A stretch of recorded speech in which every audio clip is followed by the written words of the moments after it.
Il est dit dans les Upanishads, non pas ce que l'œil peut voir, mais ce par quoi l'œil peut voir. Savoir que cela est Brahman, l'éternel, et non pas ce que les gens adorent ici. Pas ce que l'oreille peut entendre, mais ce par quoi l'oreille peut entendre. Savoir que cela est Brahman, l'éternel, et non pas ce que les gens adorent ici.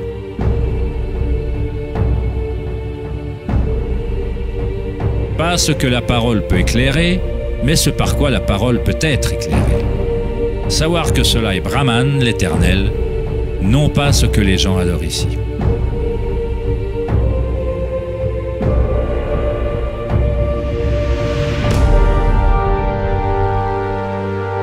Pas ce que l'esprit peut penser, mais ce par quoi l'esprit peut penser. Savoir que cela est Brahman, l'éternel, et non pas ce que les gens adorent ici.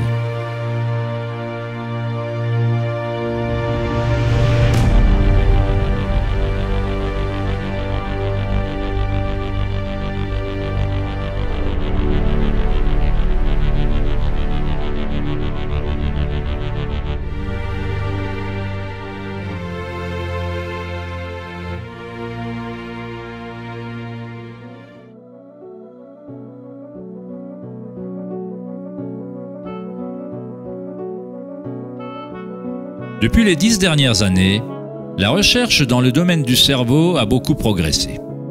Les scientifiques ont découvert la plasticité neurale, un terme qui véhicule l'idée que le réseau physique du cerveau change en fonction des pensées qui le traversent.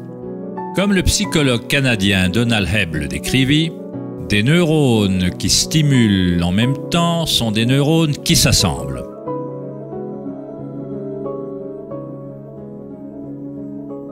Les neurones se relient le plus quand une personne focalise son attention. Cela signifie qu'on peut diriger notre propre expérience subjective de la réalité. Littéralement, si nos pensées engendrent la peur, l'inquiétude, l'anxiété et la négativité, on stimule le réseau à produire davantage de pensées similaires. Si nos pensées engendrent l'amour, la compassion, la gratitude et la joie, on stimule le réseau à reproduire ces expériences.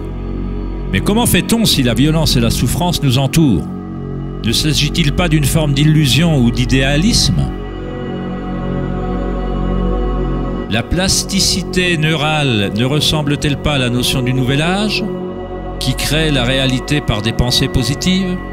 En fait, il s'agit de la même chose que le Bouddha enseigna il y a 2500 ans. On pourrait décrire la méditation vipassana, ou méditation profonde, de plasticité neuronale autodirigée. On accepte sa réalité exactement telle qu'elle est en réalité.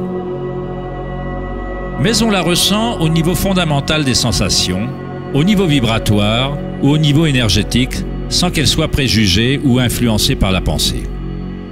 En focalisant son attention au niveau fondamental de la conscience, on crée un réseau qui suscite une perception tout à fait différente de la réalité.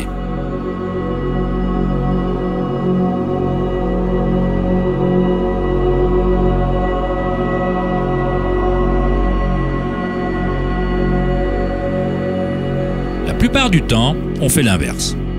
On laisse constamment des idées sur le monde extérieur influencer nos réseaux neuraux, mais notre équanimité intérieure éprouve le besoin de ne pas être conditionné par les événements extérieurs.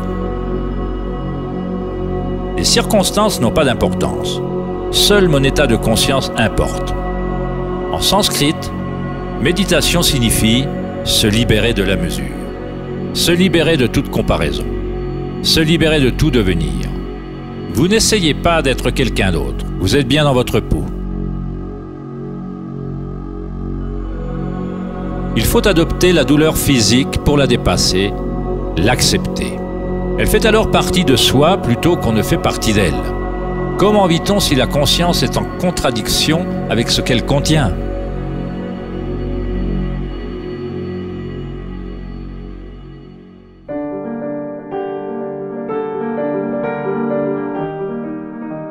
Comment vide-t-on son cœur d'ambitions insignifiantes? Cela doit être la révolution totale dans la conscience. un changement radical d'orientation du monde extérieur vers le monde intérieur. Il ne s'agit pas d'une révolution déclenchée uniquement par la volonté ou l'effort, mais également par la reddition, et telle qu'elle est.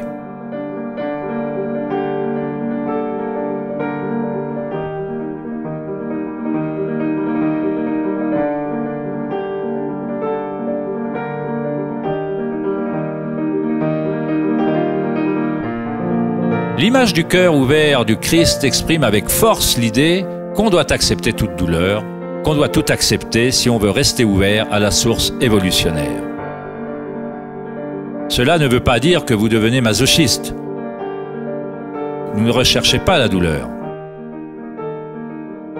Mais quand elle se présente, ce qui est inévitable, vous acceptez simplement la réalité comme elle est au lieu de vouloir une autre réalité. Les Hawaïens croient depuis longtemps qu'on apprend la vérité par le cœur. Le cœur dispose de sa propre intelligence, tout aussi distinctement que le cerveau. Les Égyptiens croyaient que le cœur, et non le cerveau, était la source de la sagesse humaine. Le cœur était considéré comme le centre de l'âme et de la personnalité. C'était par le cœur que le divin parlait pour faire connaître leur vraie voix aux Égyptiens anciens.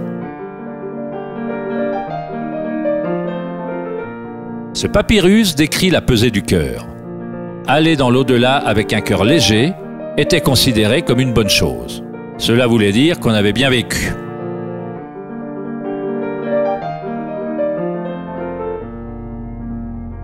Ressentir sa propre énergie comme étant l'énergie de l'univers est une étape universelle ou archétype que les gens ressentent dans le processus d'éveil du centre du cœur.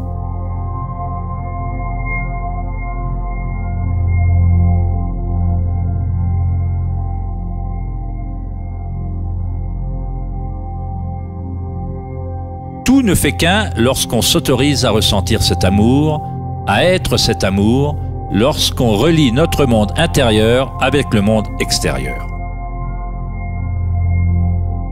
Comment peut-on ressentir la musique des sphères? Comment un cœur s'ouvre-t-il?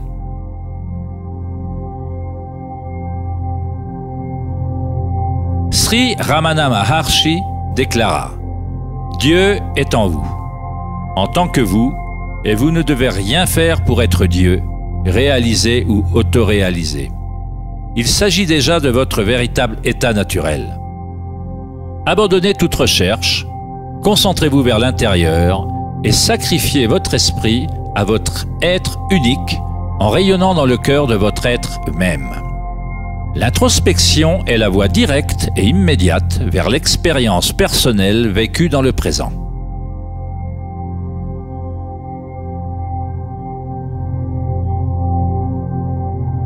En méditant et en observant vos propres sensations et votre vivacité à l'intérieur, en réalité, vous observez le changement. Cette force de changement s'élève et passe au moment où l'énergie change de forme. Le niveau d'évolution ou d'illumination d'une personne dépend de sa capacité à s'adapter à chaque moment ou à transformer en félicité le flot humain de circonstances, de douleurs et de plaisirs qui changent sans cesse.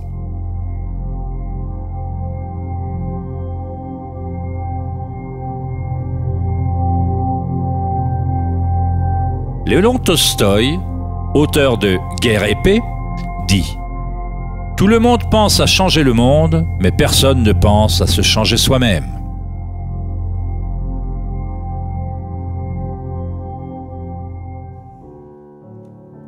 Darwin déclara que la caractéristique la plus importante pour la survie des espèces n'est ni l'intelligence, ni la force, mais bien l'adaptabilité au changement.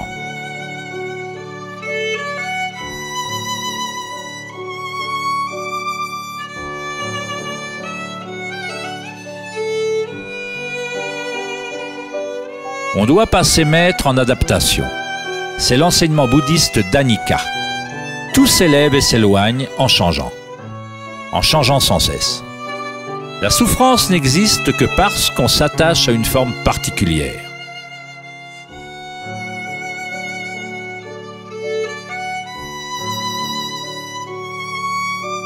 Quand on se rattache à la partie témoin de soi-même qui comprend Anika, le cœur s'emplit de félicité.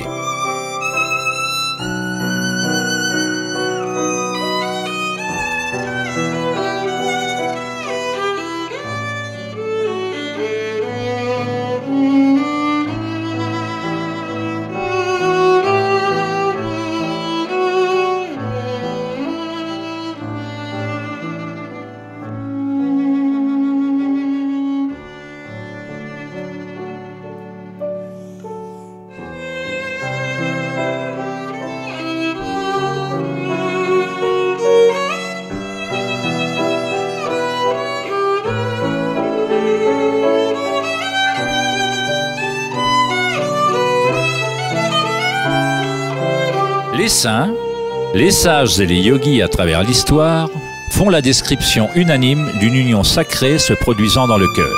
Qu'il s'agisse des écrits de Saint Jean de la Croix, de la poésie de Rumi ou des enseignements tantriques d'Inde, tous ces différents enseignements tentent d'exprimer le mystère subtil du cœur. L'union de Shiva et de Shakti se trouve dans le cœur. Le masculin pénètre dans la spirale de vie et le féminin s'abandonne au changement. Témoigner et accepter inconditionnellement tout ce qui est.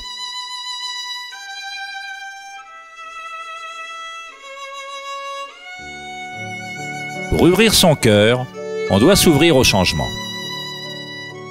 Pour vivre dans le monde solide en apparence, il faut danser avec lui, s'y engager, vivre pleinement, aimer pleinement, tout en sachant que ce n'est pas permanent et que toute forme finit par se dissiper et par changer.